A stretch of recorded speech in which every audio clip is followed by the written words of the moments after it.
The dramatic echo.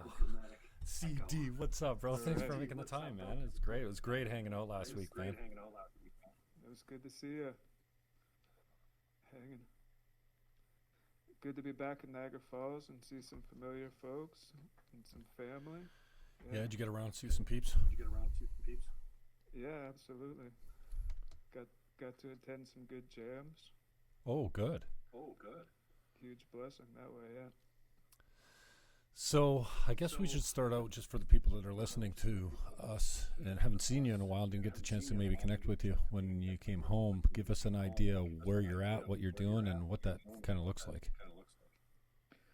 So I'm currently studying at the IMU. I'm a professor of wonder, but more aptly, I'm a student of the greater being. That means I'm studying at a place called the Greater Theological Union in Berkeley, California, and I'm affiliated with a school called the Pacific Lutheran Theological Seminary, PLTS. And so I've been studying and spending a lot of time immersed in the Christian myth, which is my family tradition, really spending a lot of time with that wisdom tradition and wearing that. And when I say myth, I mean more aptly lens of which to look at the world. And so I've been out here for about 2 years and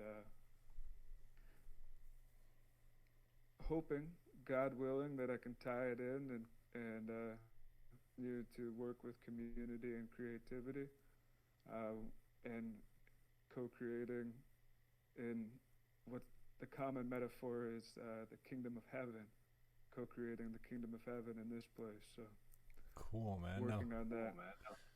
No, when you went away, I remember saying Masters of Divinity. Man, that sounds serious. That's heavy. What a title. I mean, I'm going to be shooting lightning bolts out my eyes, zapping all the evil out of the world and stuff like that. That's the aspiration, right? No, I mean, I wish it was more like Hogwarts and we got spellcast in class and I wish, had big pointy sorcerer hats, but I can't say it's quite exactly like that.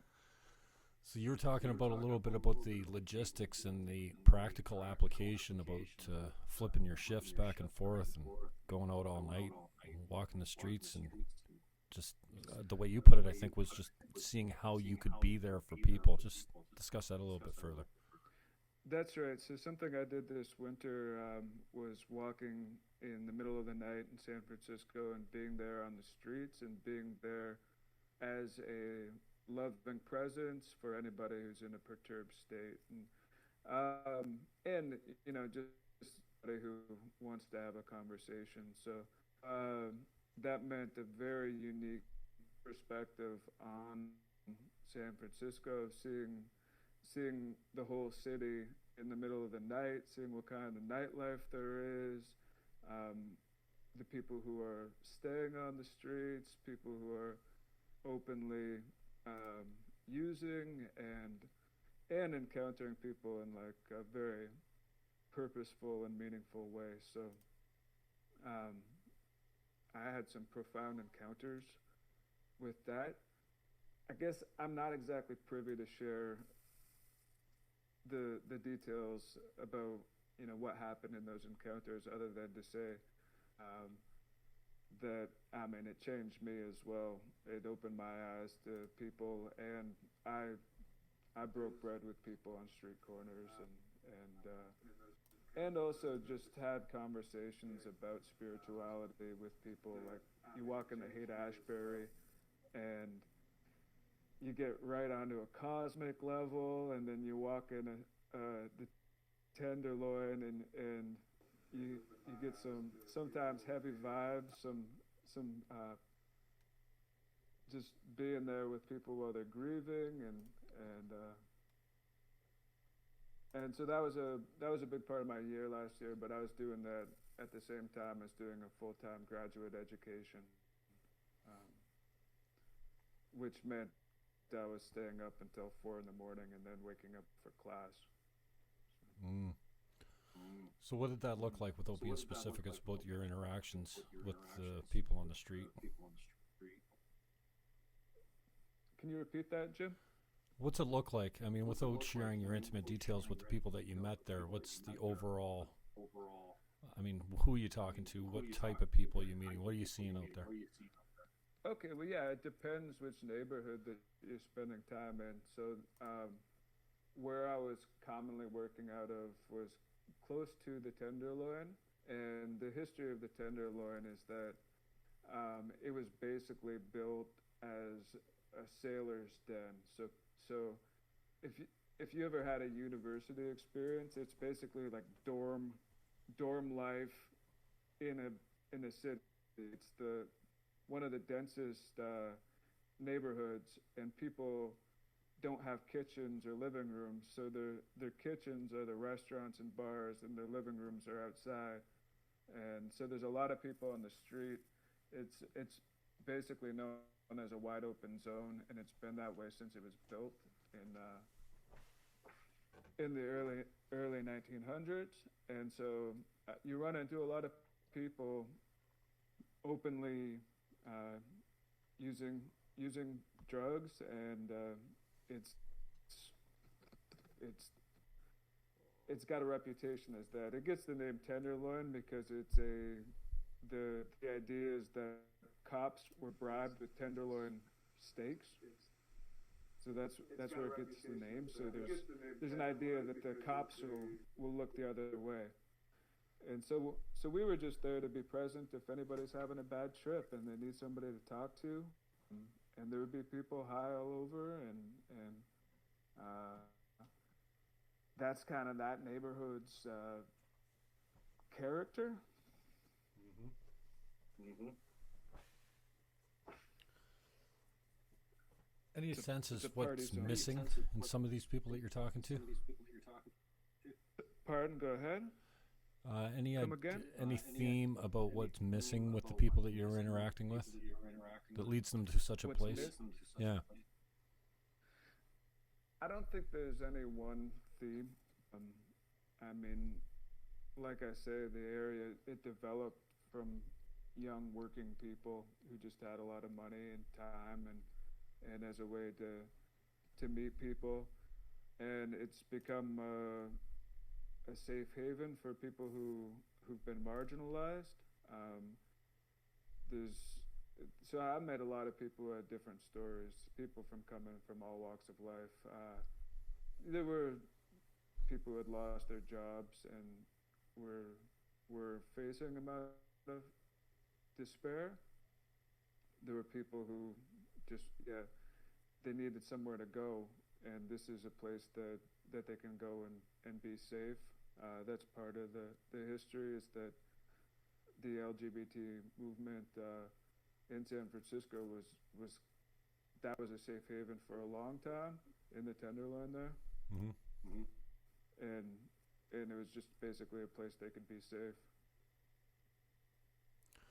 Tell us about your decision leading up to this. I mean, you're certainly a mature student. I think you said you were 36 the other day when I asked you how old you were. I've got a horrible time with age. That's right. So you had some time out in the world after you finished, high school or what have you, and then, operating as a musician and a poet and kind of a creator.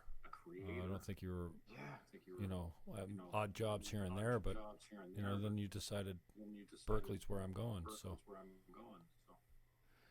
Yeah, I mean, that was following the signs of life. And then when I first got to school, I was honestly, and I still do it, looking at the course content through the eyes of a songwriter. So seeing how, seeing songs and what the people were talking about.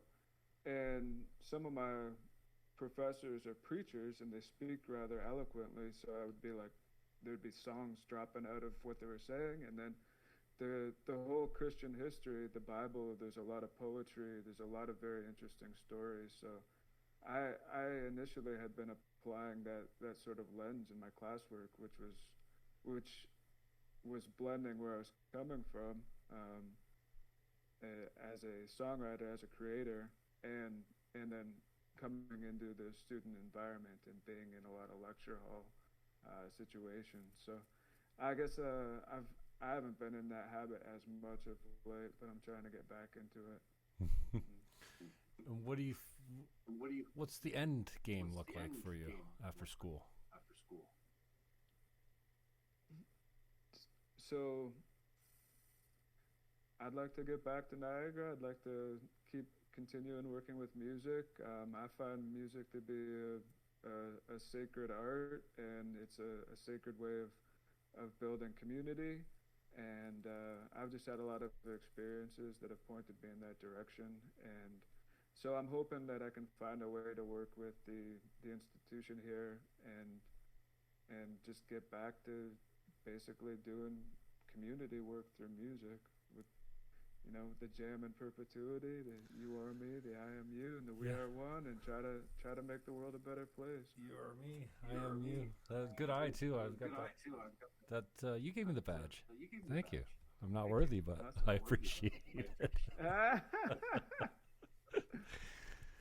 Yeah, that was kind of I always remember that moment. You solemnly came up to me and you very seriously said, "Jim," and I don't think I had an idea of the respect that your crew has for this whole idea. And here, I want to give you this, and you're I can't remember, an ambassador or whatever you call me.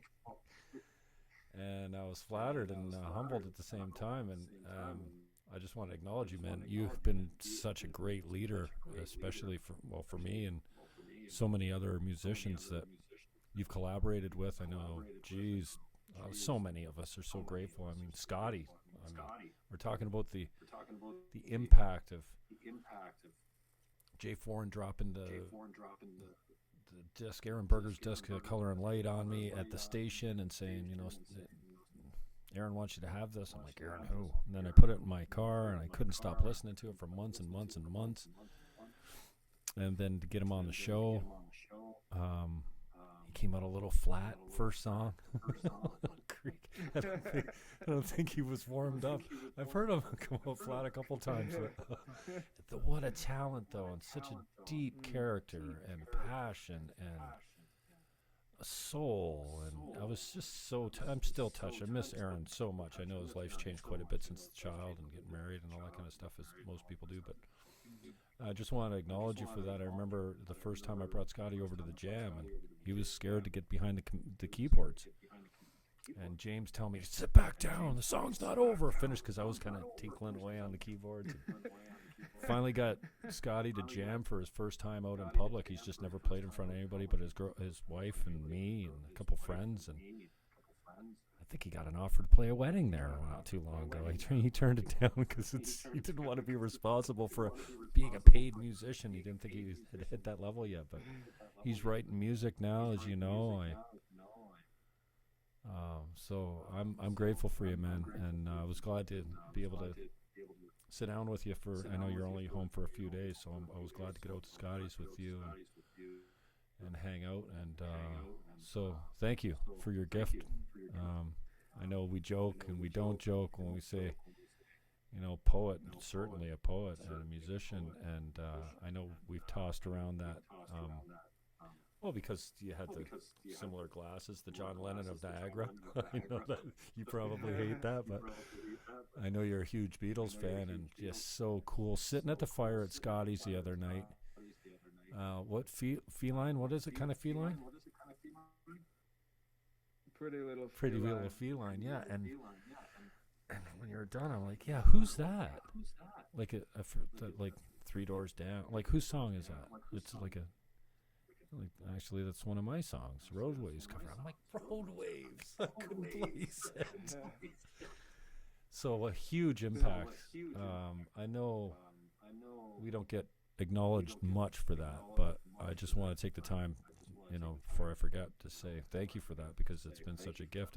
If I just look at Scotty, the way his branches have gone into the community, the musical community, and raised this game and brought him to a place where he can really lean on music, So Thank you, brother. Like, I'm very proud of Scott. Like, his development as a piano player means a lot to me.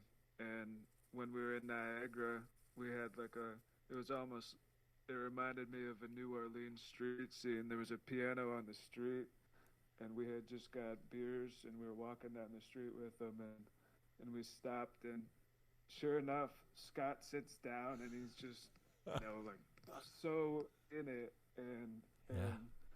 so fluent on piano, and so that made me really proud, and I'm proud of Berger. His songwriting and his songs, they've meant a lot to me. We started writing songs together, I guess, more than half my life ago. So almost 20 years ago now. Wow. And he sent me some songs, and they were like medicine to my soul. And I'm like, all Yeah. right, yeah, they just hit. And so I got his new album, and yeah, that stuff. I mean, that stuff. It makes me really happy to be able to see his development in someone like Scott, who yeah, he's gained boatloads of confidence in his piano playing, and now he's able to share it and give joy to other people. So I think that's a big part of what it's about for me. And the appreciation of having somebody pick up one of your songs, like Roadwave's doing Pretty Little Feline. I know Berger's got one of your songs on his new album, right? I don't think Berger has one of my songs, but the Roadwaves, I saw them play Livestock when I was down, and they got shouted out as the Beatles of Niagara. No. No. Yeah, I mean, that's like, I mean, they've been touring and working so hard, and so yeah, I mean, just to be able to connect with them on their path has been good, and see how they're growing and working so hard as musicians. And G, of course, is wise beyond his years, and sitting there dropping wisdom on people. He's gonna be writing like consulting books and stuff like that. Yeah, I don't know why I'm surprised by such a young guy having so much wisdom, but it's almost like every time you hang around with him, he drops a nugget on you, something huge. I know it goes back and forth, but yeah, he's. But it's probably a Jerry Garcia lyric, so you got to look that stuff up.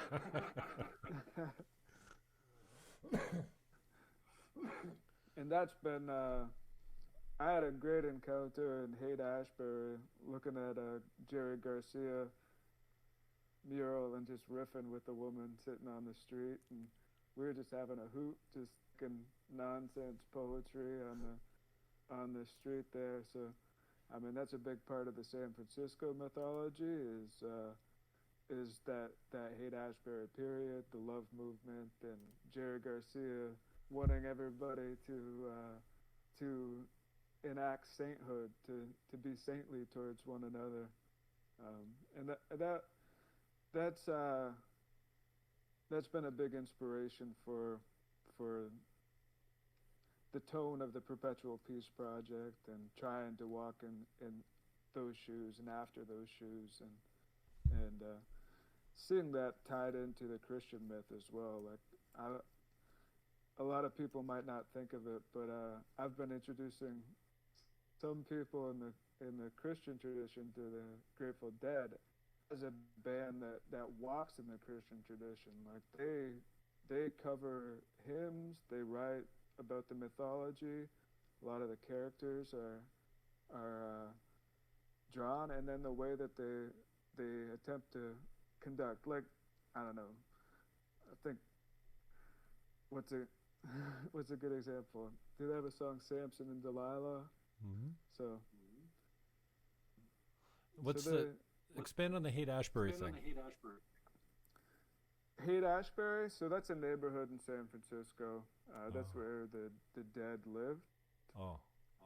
And it's historically it's looked at as like the hub of the hippie movement. Okay. So it was the love movement. The Summer of Love took place at Haight-Ashbury. Oh, okay.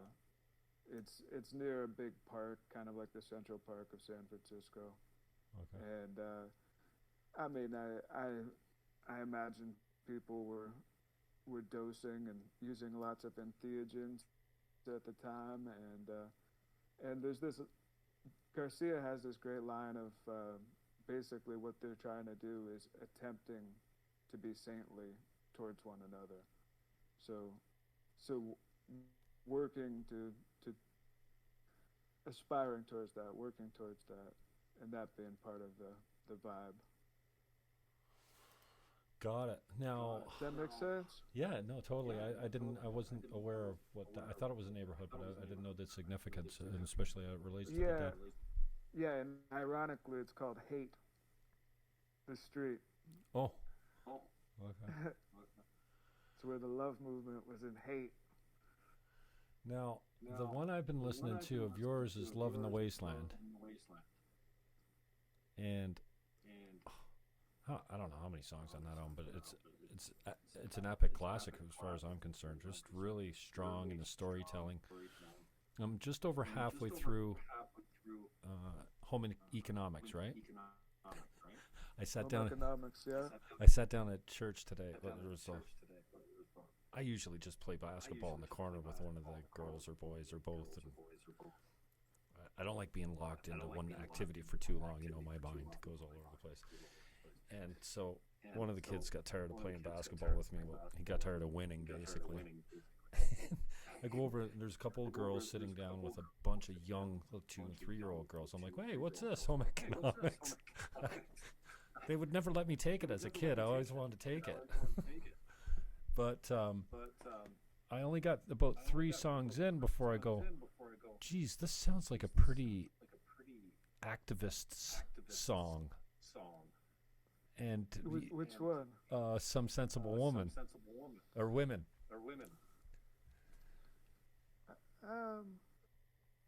What do you mean by activist? Well, I saw you tweeted it out to AOC, and was it Presley today? Yeah. Okay. Yeah. You forgot the other 2, but whatever. No, I think yeah, I mean, I tweeted it out to some of the women in Congress. The one line is, some sensible women are going to take the House of Congress and turn it into a home. Mm-hmm. And yeah, that's part of the fun of the album is like the word economics means house management, and so I like seeing women in the houses of Parliament, in the houses of Congress, and I think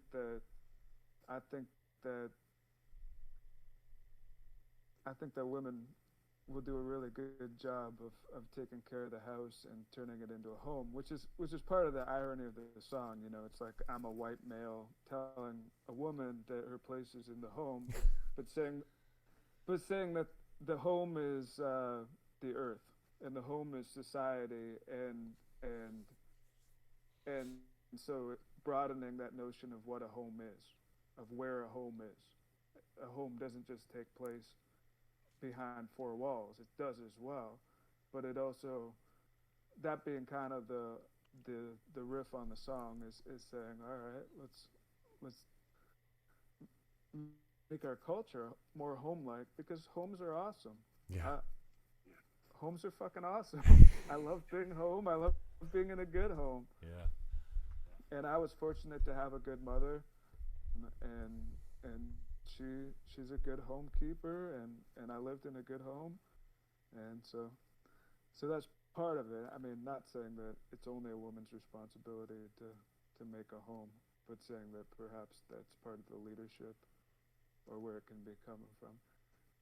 As far as activists, I don't know how active it is.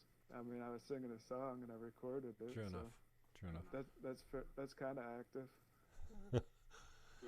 Yeah, I'm resigned and cynical. I've seemed to be more aware of it every day.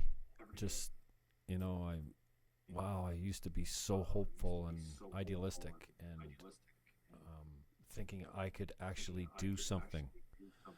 Now, I don't know. I kind of just leaned back and said, oh, what am I going to do about it?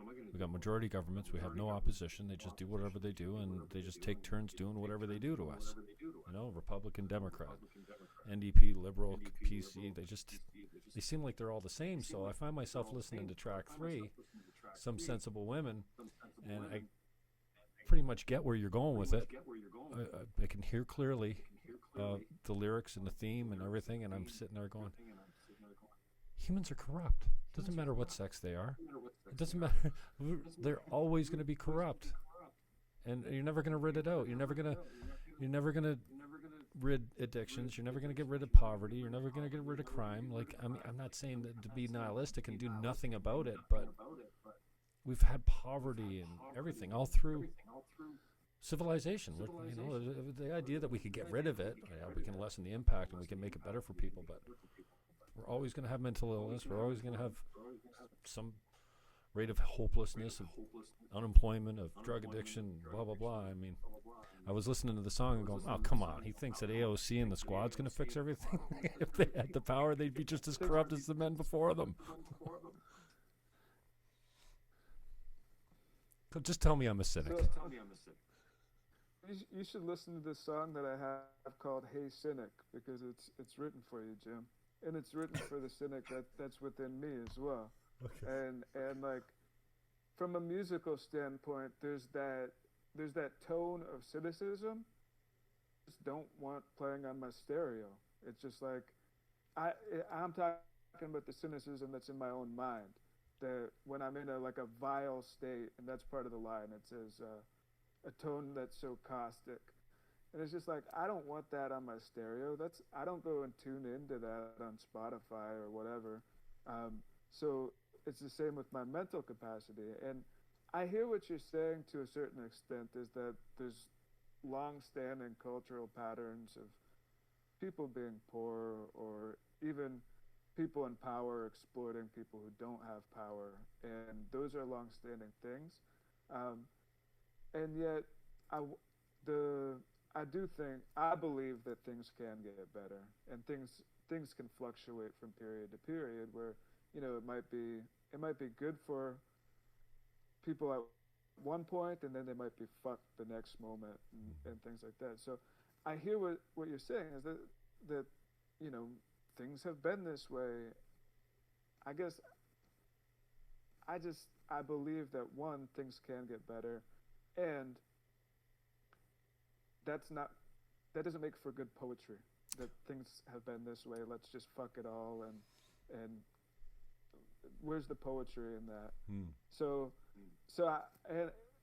And then I come back to it, and it can be hard not to be cynical and apathetic, and like, I don't see it in terms of a party line. Like, these days, I really think that there's a corporatocracy going on, and there's so much power in corporate governance that's even on national borders, that they're wielding more power than a government that's playing with how many ever $1 trillion in the red. Like, we're talking about governments that, if they were corporations, they'd be bankrupt. So I mean, I think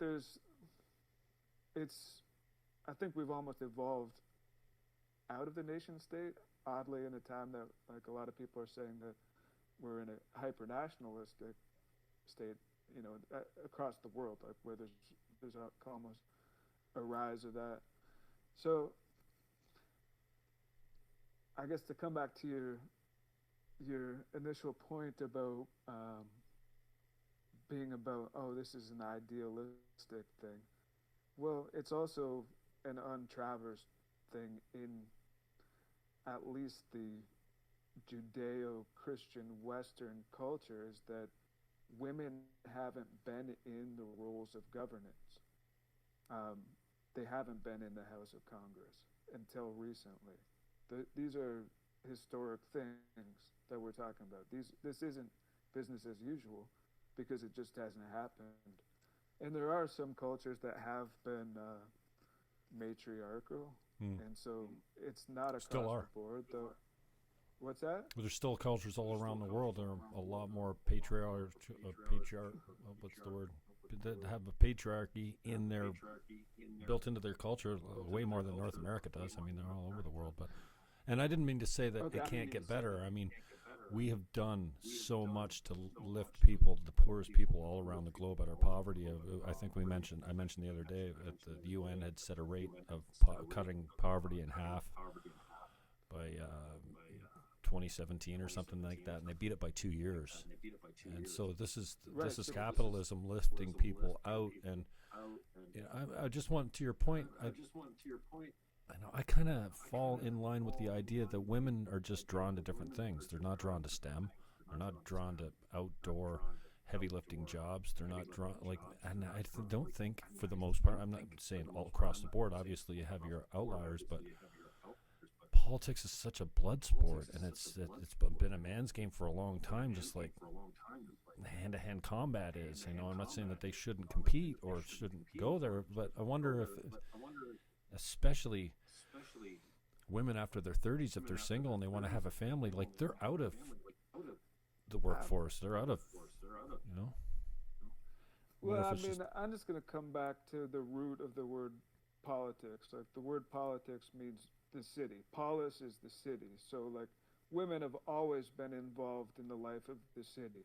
And whether it's in the councils that decide the politics, that's a different thing. Mm-hmm. That's more writing them out of the records of the city. But women have always been involved in the life of the city. There wouldn't be cities if women didn't give birth to them. Like, so I don't think that's fair. I don't think that's true.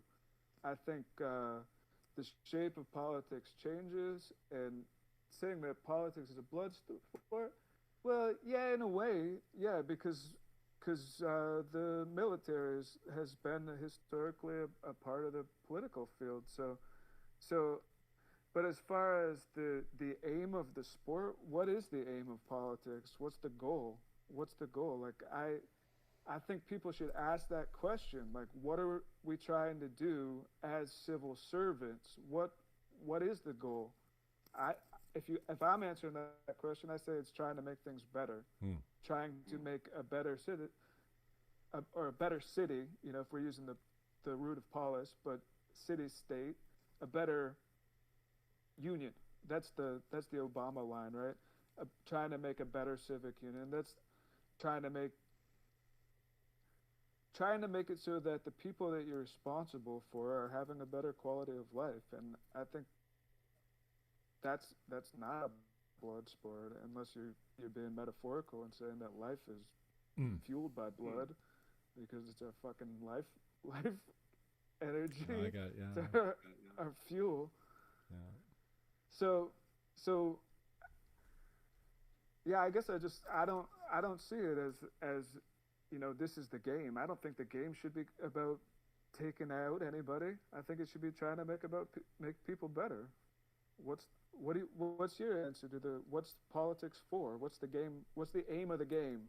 So to no, speak? Absolutely. I think that so many politicians get in with really good intentions, and then the system gets a hold of them, and then they become corrupt because the temptation still. I mean, we're human, right? Men and women, we're human, and we'd like to think that when someone says here's 10 grand, all you got to do, and no one will find out, and you really think to yourself, yeah, no one will find out. Not, it's real. Like, it takes a very strong character, and I think it's the minority of people that actually stand against that type of behavior. I think that it's just too easy for us, and we're weak.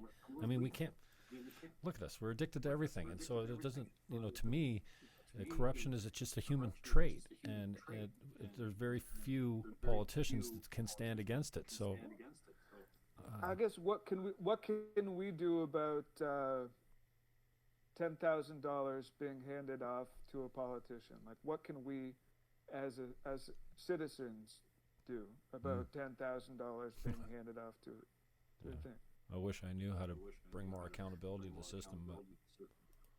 Well, I mean, okay, accountability is one, but I don't think it's even against the law at this point. I think people can accept $10,000 at this point. Like, isn't that what the super PACs are and things like that. Where I mean, they can just take donations at this point. So how do you make sure that the people who are donating are the people that the actual civic union are responsible towards? For instance, those are actual citizens of the country who have a vote.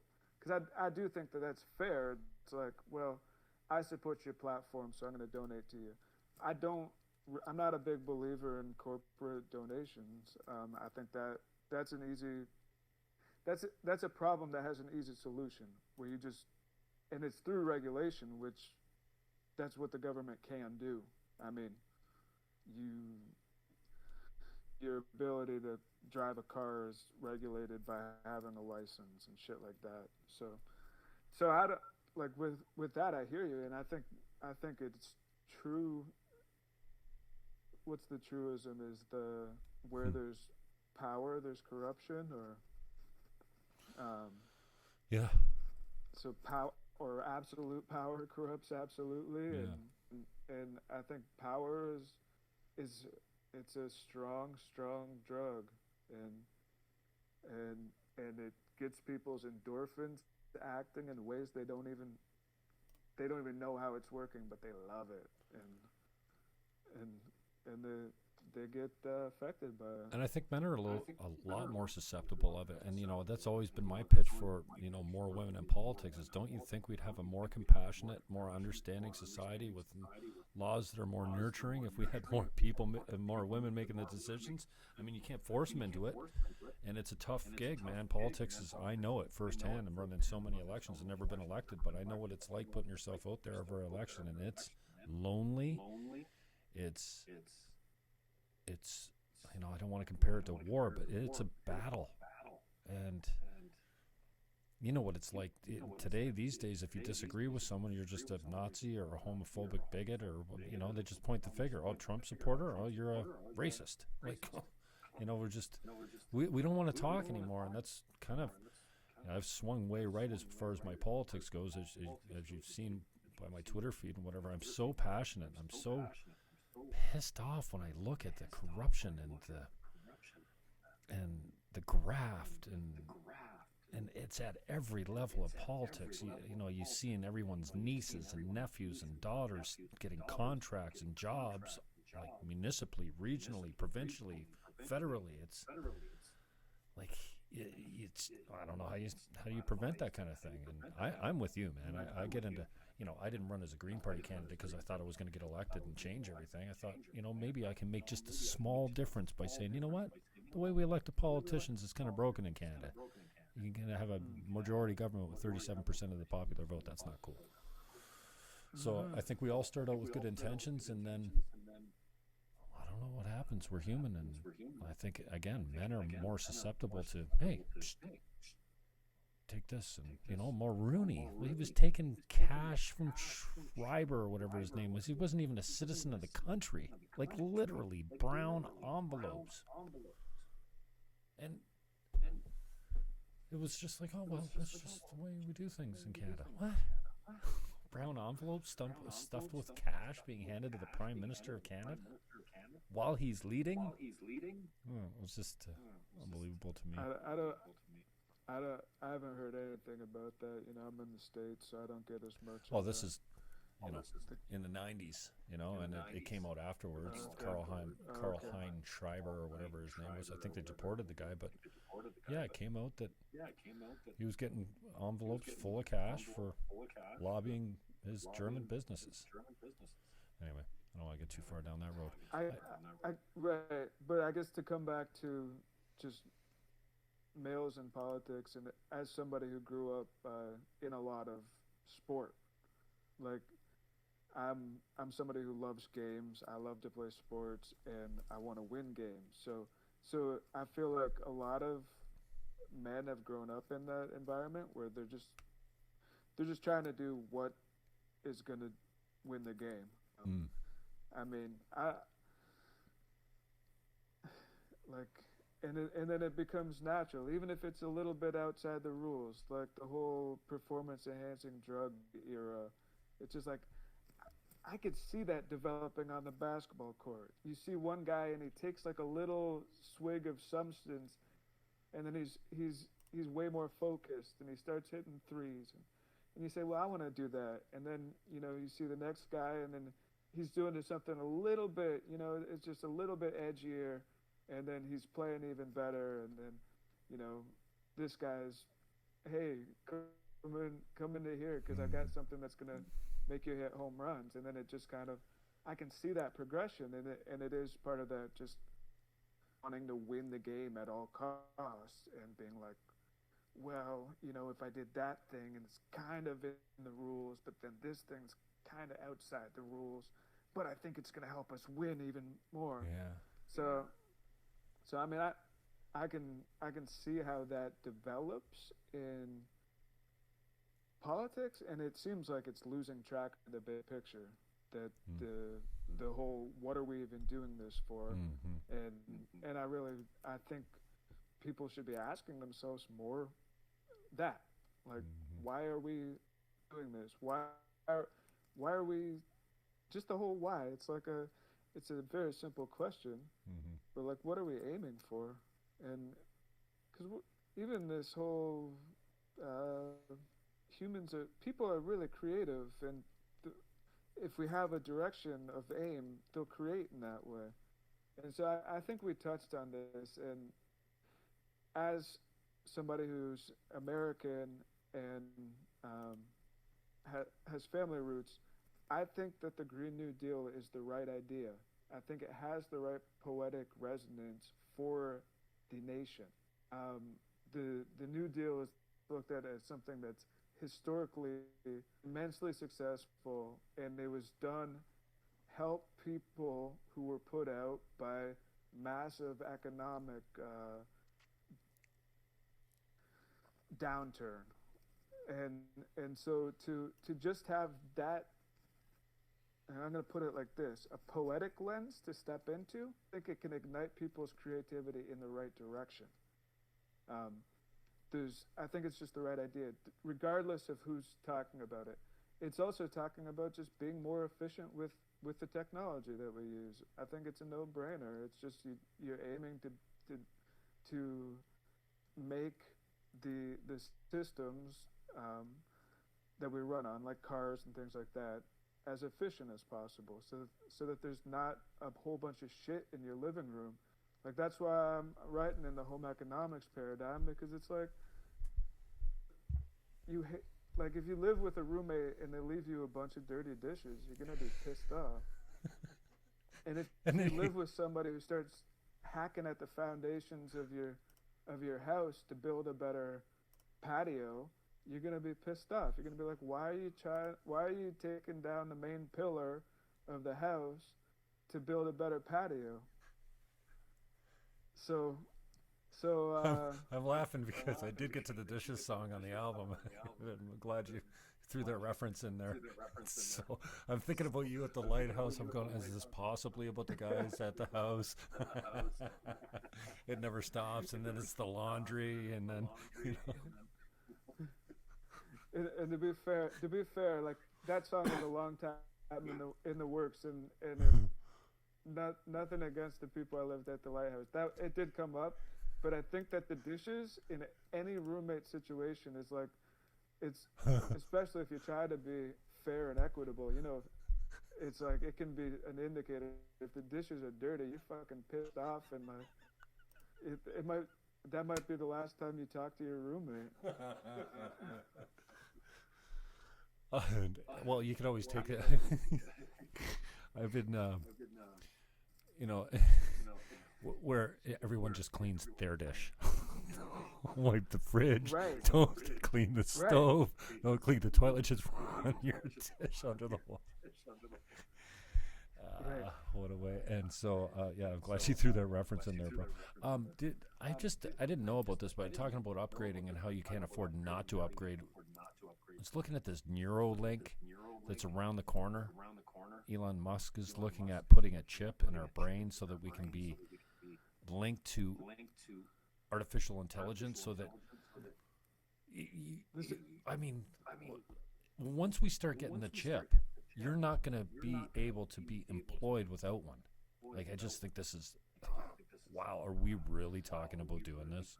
To have all the information that the internet or the oversoul or whatever you call this community knowledge base just available at an instant with a chip that's wireless in your head?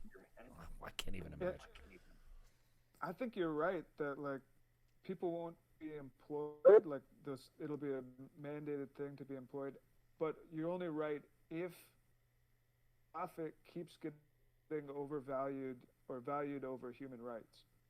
Like, and I think that's something that a lot of people, when they step into corporate situations, in the chip stuff, that's happening.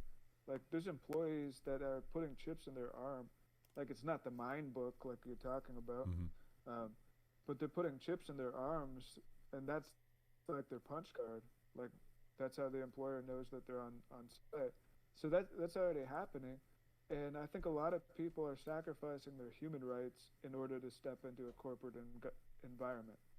They're saying like, I mean, there's the anecdotes that come out about Amazon about people having to pee in bottles because they don't want their performance metrics to suffer.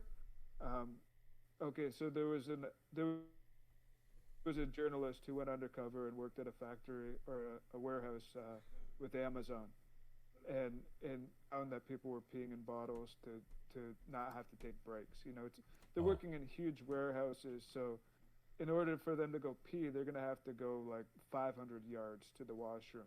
And if they go 500 yards to the washroom, their timing or the quantity of boxes that they're packing in an hour, that'll go down. So it's back to the gamesmanship. So the aim of the game is to pack as many boxes or whatever they're doing, to find as many boxes from the warehouse. And so Amazon puts these metrics and applies them to their employees. And then if stuff that happens to them humanly, like if you have a broken toe, your metric might suffer, but you still want to work. You can still work. With some workers, like, if their dad gets cancer and they have to go visit them, they suffer, and then they get red flagged. And so I think what you're talking about is already happening as far as the artificial intelligence steering people in these corporate environments. And so, like, I think that's a human rights issue in my perspective. People should have the right to go visit their dad with cancer, or people should have the right to work if they have a broken toe. People should have the right to go to the bathroom comfortably, which seems like absurd to say, but... Yeah, we're entering a strange time, it seems. Well, we definitely are. A strange time? Well, I think we've always said that, and every generation has said, oh, that's weird. We live in strange times. Even 100 years ago, we were probably saying that. So I think it's nothing new for humanity to look forward and go, what? What? Like, no. You know, so. Yeah. There's Dostoevsky talks about the strange iron trains running through Russia and how they were foreboding. So like trains being new at that time, and so I think new technology definitely presents new opportunities, but also untraveled problems at the same time. So with people inserting the chip, there's a short story concept that I have, and it's a couple, and they're arguing because she logged onto his mind book, and she knew who he was thinking about. Oh, you were thinking about them again? How'd you know that? You were on my mind book again. You logged into my neurons. I didn't give you that password just to log on. That was an emergency. But yeah, that's strange days we're coming up against, it seems, man. It's yeah. It's a strange time. Anyways, I lost you there for a second. Tell me about here's a rough segue. Put down your phone. I'm gonna try and play it live. I'm going to get you to mute you afterwards, just so that echo stops. Sorry about the echo for anyone that's listening and picking it up. It's a bummer. But tell me about Put Down Your Phone. I haven't heard it yet, because I didn't get this far into the album. So tell us about the inspiration, the writing of it, everything that you can dig up on it. Track 10, 245. All right, so that one was inspired by my grandma. She had a great line. She described somebody who I won't mention as a fart in a skillet. And she was referring to the way that they were looking at their phone every 5 seconds. Like, oh, he's acting like a fart in the skillet. And so with this song, it's kind of writing from the point of view of an elder, somebody who's kind of beyond the tech era, at people and how they're affected by their phones. It's sort of my grandpa and my grandma. That's the voice that it's being sung in. Okay. And this, we talked about the whole theme to this album. Is this all new stuff that you wrote out there? This is all stuff that I recorded out here. I mean, it's some more folkier stuff, so that's why it's all together in an album. It's right. Really an indie folk album. I recorded everything, so I did all the instruments, and I did it in my bedroom, and just went ahead and made the whole album. So that's part of the home economics theme, is that if you want a low budget album to listen to, it doesn't get any lower budget. You get the background singers to come to your bedroom. Yeah, exactly. I know that wasn't you background singing, dude. You got a nice voice, but wow, we had some good backup singers. I can't remember the song it was. I'm like, it's a little harmonica. I know that CD playing harmonica, but he's singing at the same time. That's tricky. What's he playing his harmonica with? No, I mean those are overdubs, but I did name all my backup singers. You got to get into character, right? So I had like all the names for my backup singers, like Rhonda and no, Jessica. You didn't do the backups. Yeah, I did the backups. What do you? Come on. You think I got a budget for those backups? Oh, you had me fooled, man. I had to pay myself to do those. I'm like, he's recruited some hot chicks to do the backing tracks. Wow, this is awesome. I never for 1 minute thought it was you. Thank you, Jim. Thank you, Jim. You had me fooled, man. That's awesome. All right, well, let's see if we can put this down. Let's do Put Down Your Phone. I'm gonna mute myself. Can you put yourself on mute as well? Yeah. Oh, see, there's no echo. Perfect. All right, I'm gonna mute this, and then we're gonna play Hey Cynic.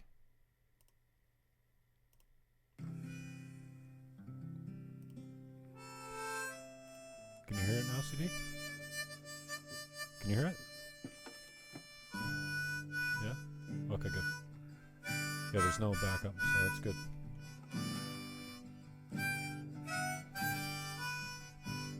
Hey cynic, old critic, tone that's so caustic. Do you even know it? Is it just force of habit? And who broke your heart? And who broke your trust? And who took your shimmer, turned it to rust? You might have wanted the world to speak more beautiful. Then you waded through curses to get where you're going. And the curses, they soaked you deep down to the bone. Now you can't even see, they've become your own. Hey cynic, old critic, a tone that's so caustic. Do you even know it? Is it just force of habit? Who broke your heart? Who broke your trust? And who took your shimmer, turned it to rust? And the cars pass you by, their belts are squeaking, their motors are whirring. You forgot what you're seeking, and a palm-sized device is your favorite distraction. You can put down your neighbor without even moving. Hey cynic, old critic, a tone that's so caustic. Do you even know it? Is it just force of habit? And who broke your heart? And who broke your trust? And who took your shimmer and turned it to rust? Now you don't have to own it or let it own you. Just because you believe it, don't make it true. There once was a poet said beauty is truth. I forget what it means, but sometimes I do. Hey cynic, oh critic, the tone that's so caustic, do you even know it? Is it just force of habit? And who broke your heart? And who broke your trust? And who took your shimmer and turned it to rust? But don't take my view, don't take my word. We can still live together in this life, in this world. We can still live together in my little head, my poet and cynic together again.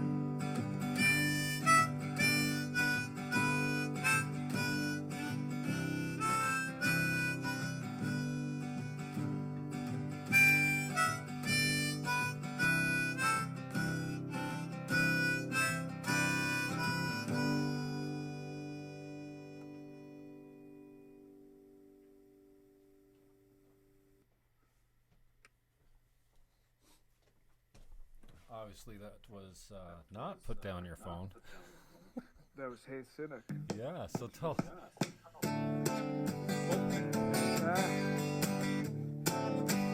Oh, put down your phone now. Okay. We'll just pause that one for a minute, but get into. I feel like, dude, stop it. You're hitting too many the bases with me, man. I think it's, we're human, so we're hearing ourselves in that, a lot. I'm obviously resigned and cynical to a certain extent, but what's the background of that one, inspiration-wise? Yeah, I think that was a response to some of the cynical tone that both I've been part of, I've had hurled at me, I've seen hurled about in the internet, and then also knowing that's part of my reality as far as living in a mind and having a brain. Isn't it strange to have a brain? Isn't it strange to have a brain, to have a brain? So instead of responding adversely to somebody I might have wanted to get into a shit throwing battle, I went and wrote a song about it, and tried to address both that feeling and also what I know to be true with myself, that I can be really cynical and mistrustful of people, and I mean, I think anybody who uses the internet knows that there's tones of outrage. It's kind of it gets very explosive, really, really fast, and so. This is part of our sickness, I think, is the internet. When you first thing is logging on to Twitter first thing in the morning, you're like, oh, outrage starts right off the bat. We're not used to that. Yeah, I'm not used to it either, and I don't really want to participate in it, but I definitely bear witness to it and see it. And what's coming to mind is, I think you said you listened to the Paul Stamets episode with Joe Rogan, and so Paul Stamets, this is like a total tangent, but it's taken us to a different place. So with the idea of with the internet and how it's like this networked mind. So it's like a unitive mind of humanity, and like we're trying to work through some shit that we can't do without it. And this guy who studies mushrooms, he compared it to the way that mushrooms, their mycelia connect with one another. And so I guess at the base of it, I think maybe it's a technology that we need and we're still growing into, and maybe going through some growing pains of to figure out how to make that a home. But, so, but yeah, you're really active on Twitter these days. I noticed that. Well, I've been working hard at it because I'm fascinated by the game that Twitter is, and trying to, I told you the other day, my following has doubled over the last few months, and I've worked on that because it's branding, it's marketing, it's exposure, and I want to think that a conversation like this might be able to help someone, that, and I know I'm not going to change anybody's mind on social media as far as their belief system goes. I think maybe you're more likely to have someone go, oh, I didn't consider that point, and that's, I don't really believe that anymore, while they're witnessing a conversation like this. Going back and forth in text and social media is never going to accomplish that. But, yeah, I think... Yeah, with your Twitter personality, I was contemplating calling you Jim Fanity. I'm not even offended by that. Jim Fanity, that's good.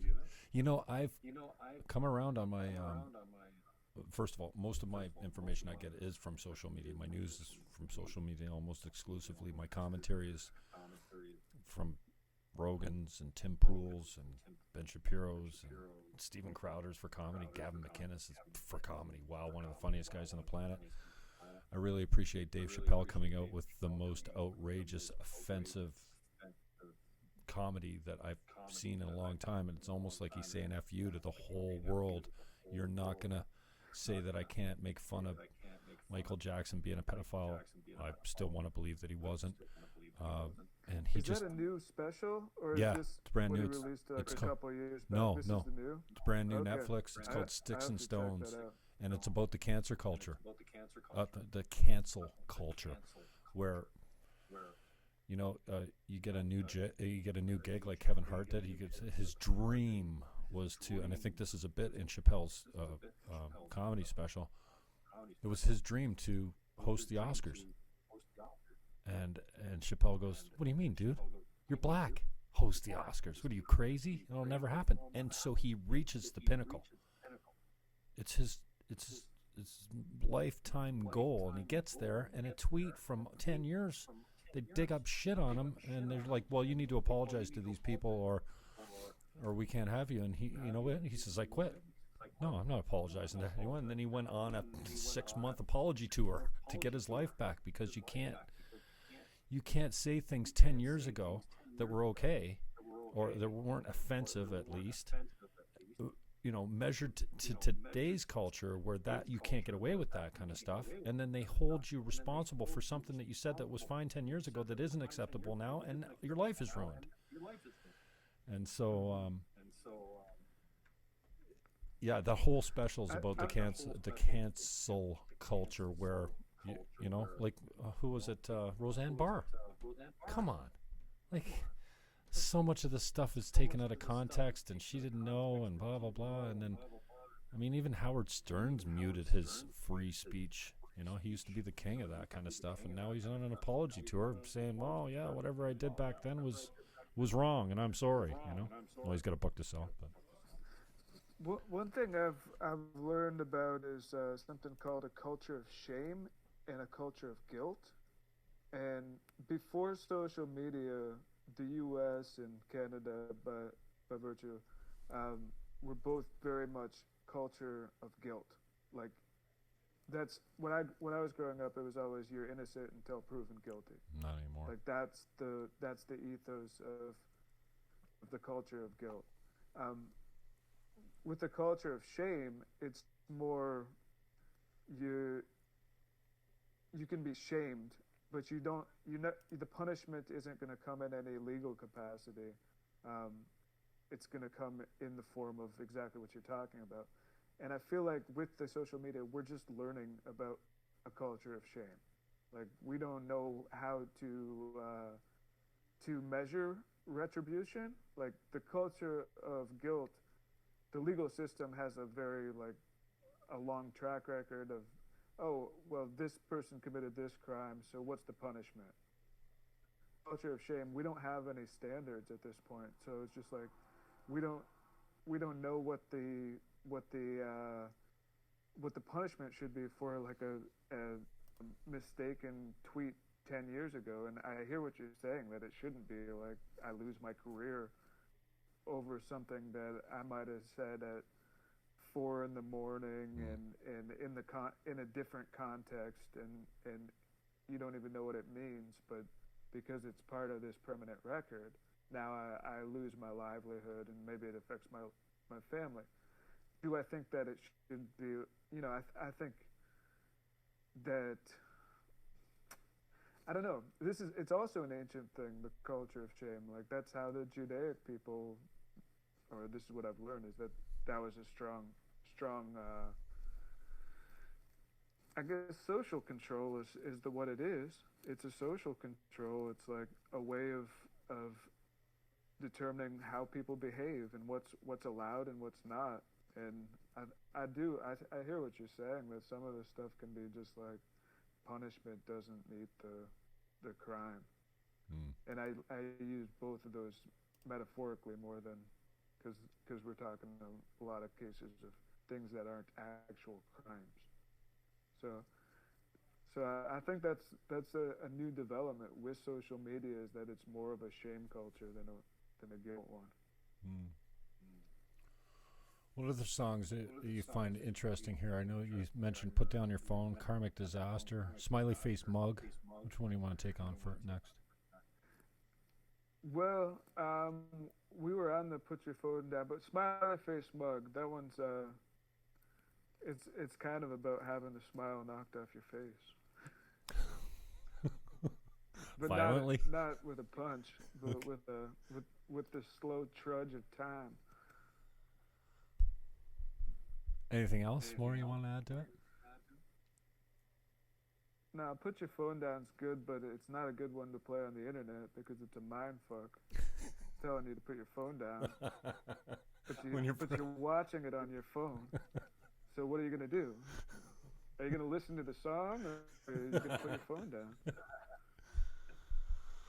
All right, let's do Smiley Face Mug. Maybe I will make it look like I didn't make the mistake and playing the wrong song.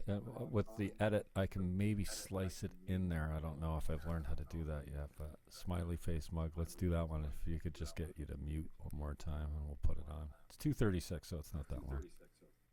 Okay.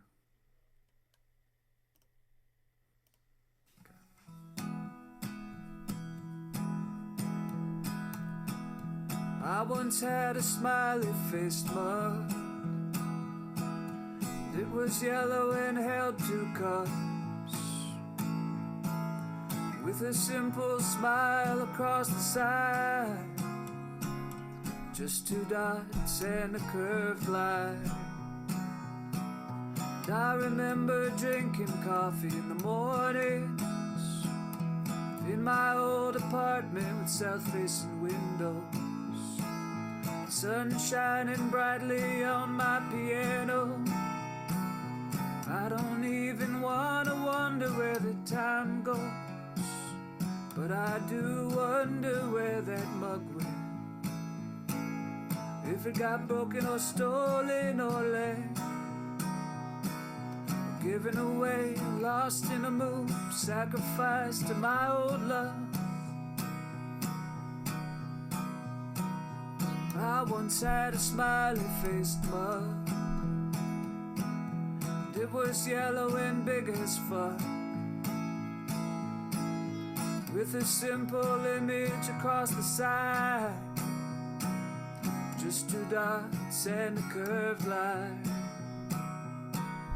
In those days my potential was endless. The world was my oyster, whatever that means. Since those days I've been humble. I'm a kind of man, not so mean, but I'd be lying if I said I was happy. though in moments it comes to me. I don't think I'll ever be satisfied, ever for too long a time. But I once had a smiley-faced mug. It was yellow and big as fuck, with a simple image across the side, just 2 dots and a curved line. Smile.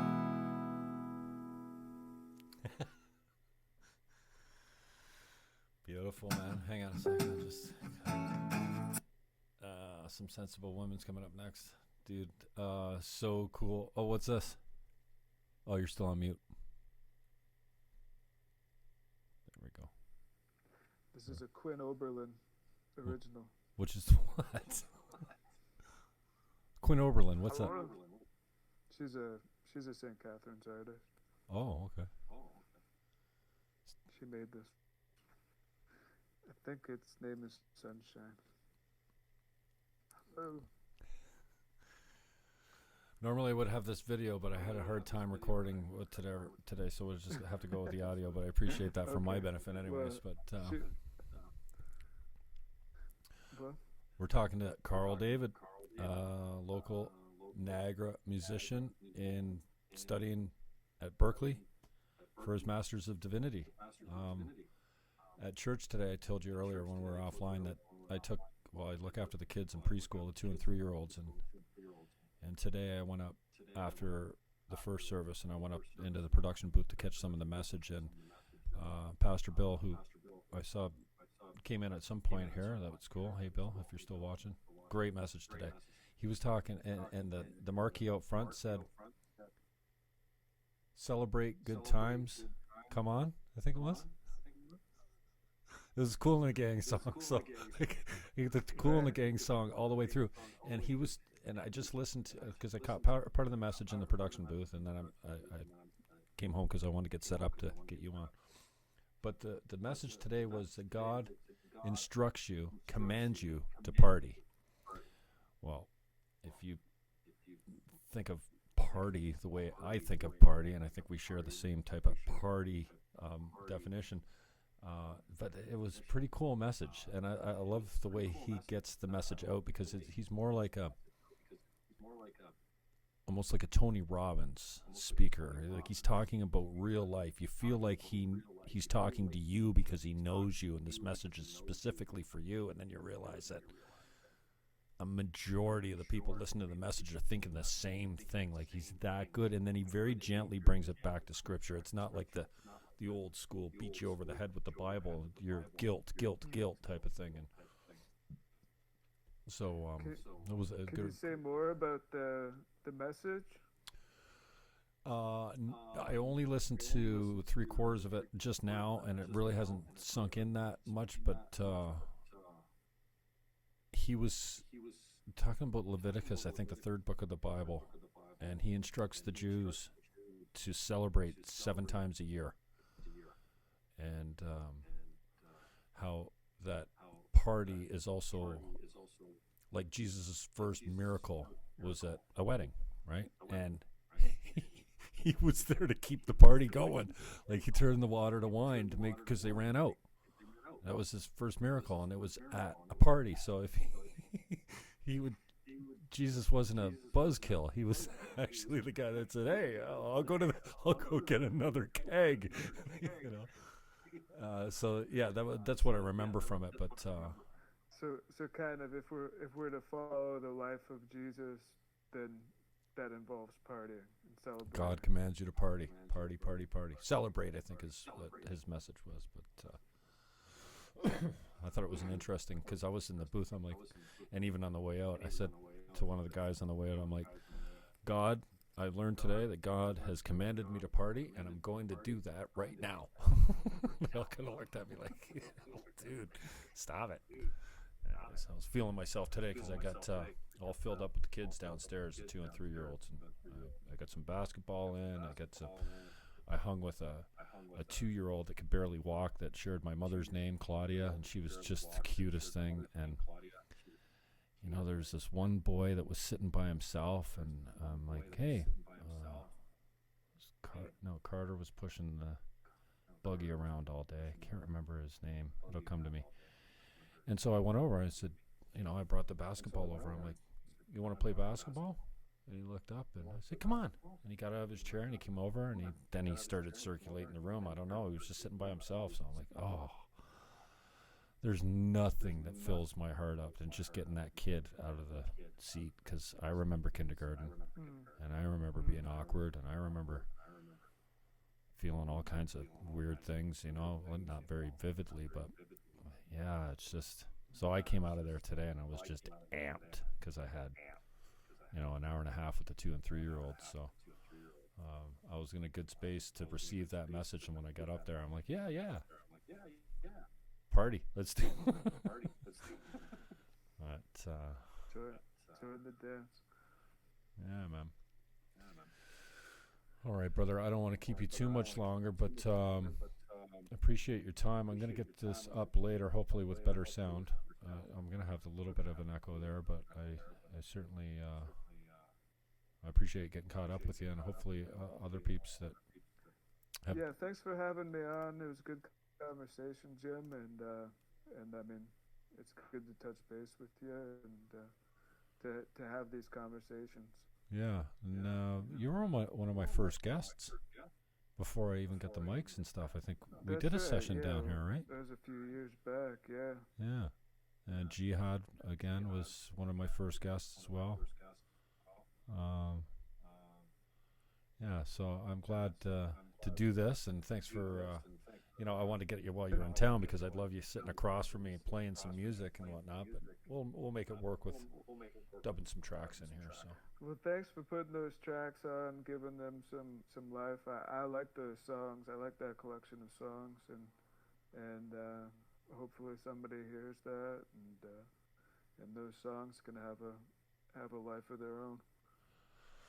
All right, I'm gonna go out with "Put Down Your Phone" now. Yeah. Tell us anything else you want to get out to the peeps, or contact, or how we get your music, or how we can support you in your journey. Yeah, I mean, Spotify, you can look it up. I'll get like 0.006 cents a play, so it'll help work towards a load of laundry somewhere along the way. Otherwise, just listen to the songs, share the songs around. It's really about the songs. I've written a bunch of them, and I have a lot available on Bandcamp or Spotify. You can get money to me directly if you want to support my songwriting through Bandcamp. And then also support the Niagara music scene. A lot of those cats are extensions of my musical path, so that would be awesome. Mm-hmm. And then, yeah, just keep the music flowing. Oh, MJ's on. MJ. Yeah, did you log into the feed too, CD? Pardon? Did you log into the Facebook feed? I did. Oh, okay. Yeah, when we were in that last song. Okay. Yeah, that's where I see when you switch over, then it goes to, it takes your picture out, but right on, love it. What's he say here? Travel well, CD. Keep on trucking. Beautiful songs. Keep doing these shows, Jim Fannon. All right, brother. I love you, man. We'll talk soon. I'm going to play a couple more tunes. All right. Let's go. Bye now. All right. Peace. And this is Hey Cynic. Carl David.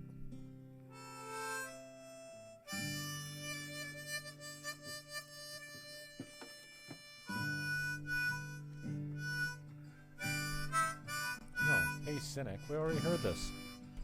Shit. Put down your phone. We already heard Hey Cynic. Here's put down your phone.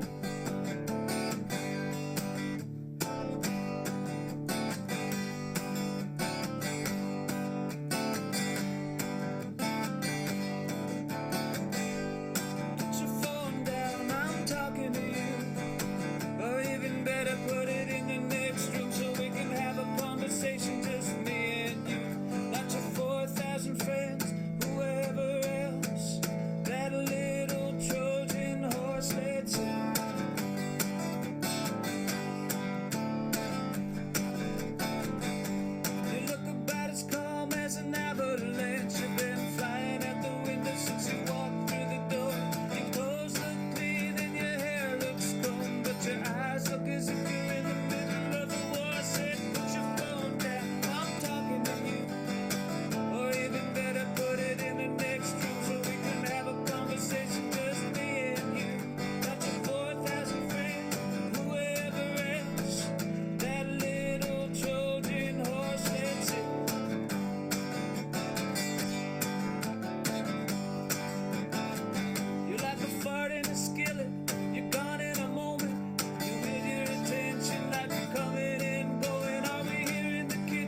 MJ, you still there? You're making requests now? Put your phone down. Blossom Flowers. Okay, so the album's called Home Economics. Home Economics by Carl David. CD. And the last name is Onofrio. I always say it wrong, so I'm not even going to attempt it. I put the accent on the wrong part of the last name. Philip Lococo, thank you, brother. Loving the Wasteland, MJ. Might be tricky. I could get it up maybe on my iTunes. Let's see if that loads up. MJ, you're on the clock. You got to get in here, dude. Let's do something. You are my Brendan Schaub. Is it Brendan? Brandon Schaub? And loving. No, Wasteland. I don't have it in here, I guess. Sorry, MJ.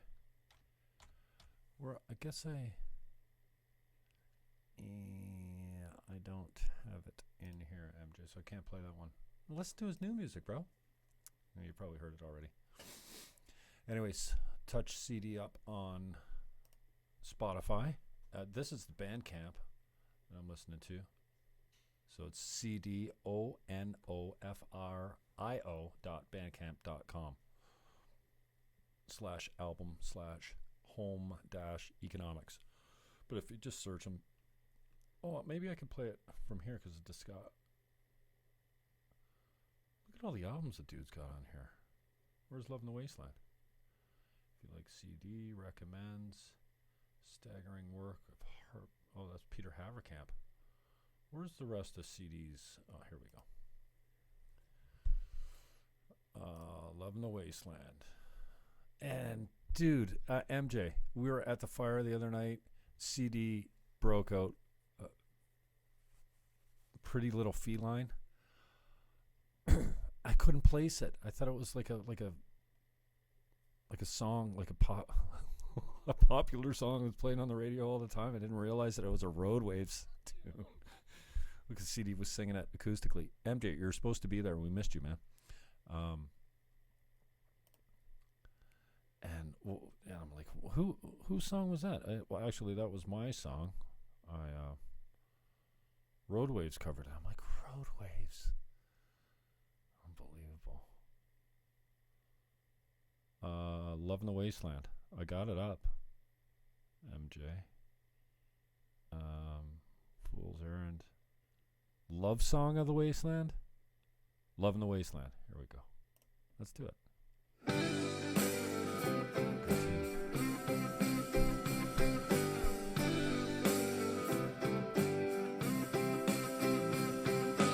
Where you gonna sleep now, Lucy? Now that you lost your man, are you gonna find a diner? Show your pretty face.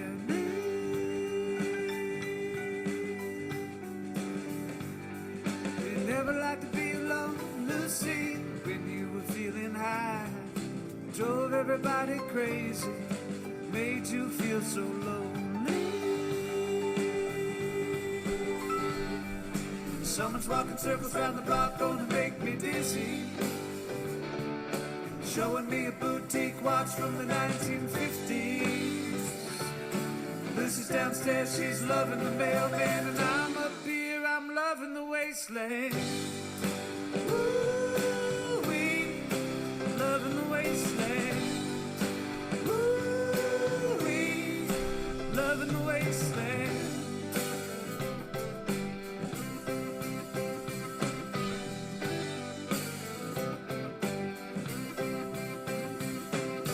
Where you gonna sleep now, Lucy, now that you lost your bed? Or you gonna find a doorway, lay your weary head? Well, you never liked to be alone, Lucy, when you were feeling sad. Drove everybody crazy, made you feel so lonely. Someone's walking circles around the block, gonna make me dizzy. showing me a boutique watch from the 1950s. Lucy's downstairs, she's loving the mailman, and I'm up here, I'm loving the wasteland. Ooh-wee, loving the wasteland. Ooh-wee, loving the wasteland. Ooh-wee, loving the wasteland. Ooh-wee, loving the wasteland.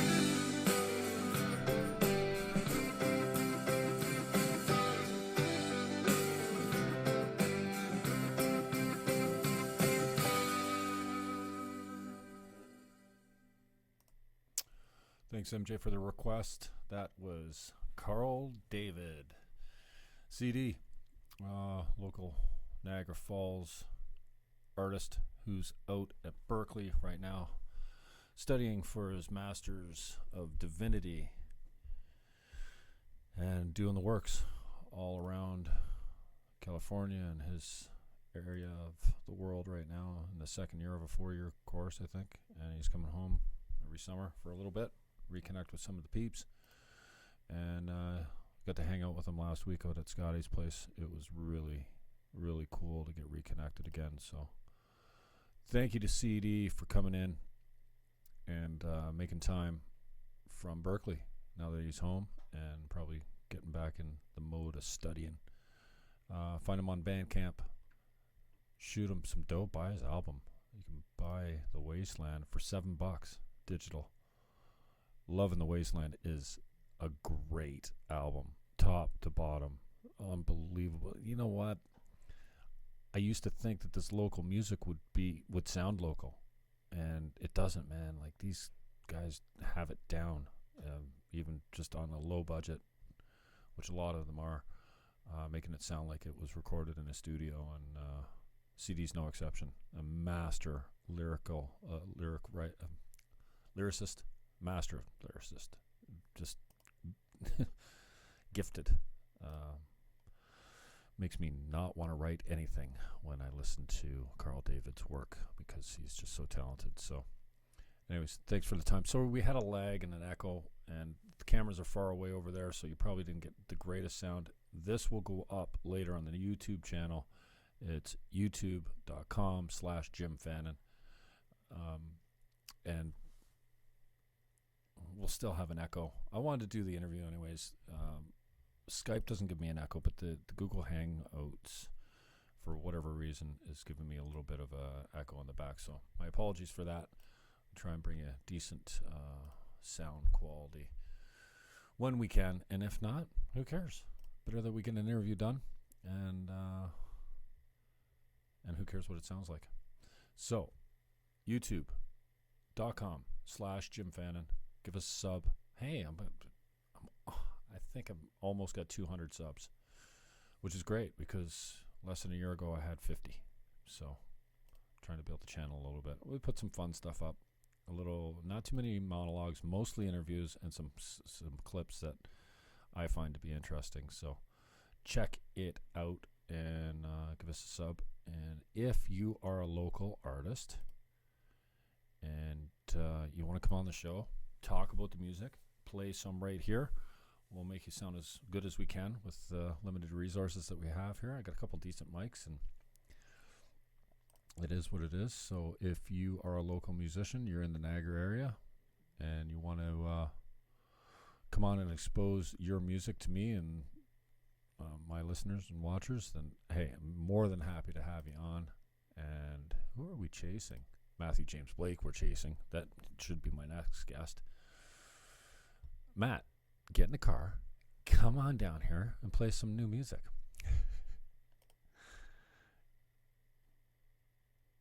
You still watching? No, it doesn't look like you are. Matthew? Check 1 2. Anyways, thanks for tuning in. That was Carl David. Check him out on Spotify. Check him out on Bandcamp. And if you need the link, put it in the comments and I'll get it out to you. All right? Peace.